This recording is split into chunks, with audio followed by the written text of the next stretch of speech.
Hello everyone, যারা আমরা classical dance করি, বিশেষ করে ভরতনাট্যম, তাদের কাছে হাফ শাড়ি বা প্র্যাকটিস শাড়ি তো ভীষণ চেনা।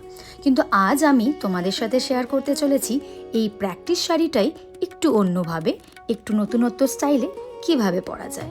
চলো স্টেপ বাই স্টেপ দেখে নেওয়া যাক। ফার্স্টেই আমরা কোমরে একটা দড়ি ভালো করে বেঁধে নেব, কারণ খেয়াল করেছো আজকের এই ড্রাপে আমি কিন্তু কোনো পেটিকোট ইউজ করছি না।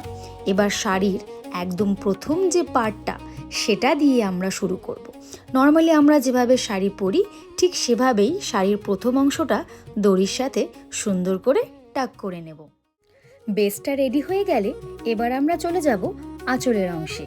আমরা যতটুকু লম্বা আঁচল রাখতে চাই ঠিক ততটুকু মেপে নিয়ে আঁচলটাকে সুন্দর করে পিন করে কাঁধে সেট করে নেব। এবার আসি আসল ম্যাজিকে। বাকি যে কাপড়ের অংশটা রইল সেটা দিয়ে আমরা কুচি করে নেব। তবে হ্যাঁ, এই কুচিগুলোকে কিন্তু আমরা ডিরেক্ট এক জায়গায় জড়ো করে টাক করব না। কুচিগুলোকে আমরা আলতো করে একটু স্প্রেড করে বা ছড়িয়ে নিয়ে কোমরে গুজবো। আর এই যে সাইডের বাড়তি কাপড়টা যেটা সাধারণত আমরা কুচির ভেতরে গুজে দিই, সেটা আমরা ভেতরে না দিয়ে কুচির বাইরে এনে গুছিয়ে গুজবো। ঠিক এই টুইস্টারটার জন্যই কিন্তু পুরো লুকটা একদম আলাদা আর ইউনিক দেখাবে। দেখো, ছড়ানো কুচিগুলোর জন্য নিচের ঘেরটা অনেকটা ঘাগড়া। লুকটাকে পারফেক্ট আর ডান্সের জন্য আরামদায়ক করতে আমরা এখানে একটা সেফটি পিন দিয়ে কাপড়টাকে ভালো করে সিকিউর করে নেব।